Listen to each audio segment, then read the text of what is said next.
Hello mga Mars! So for today's video, andito kami ngayon sa Santa Ignacia Tarlac sa event ng UNJA Gaming Place. Ito ang raffle na may puso. So ito yung mga binibenta kong ticket mga Mars, 20 pesos isa.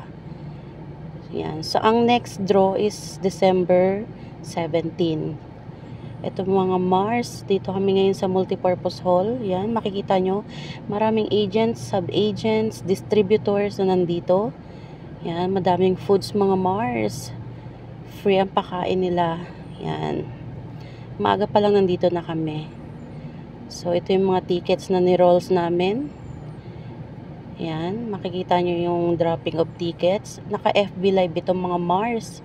Kaya mga bumili sa iba't ibang lugar, makikita nila yung mga nabubunot na pangalan.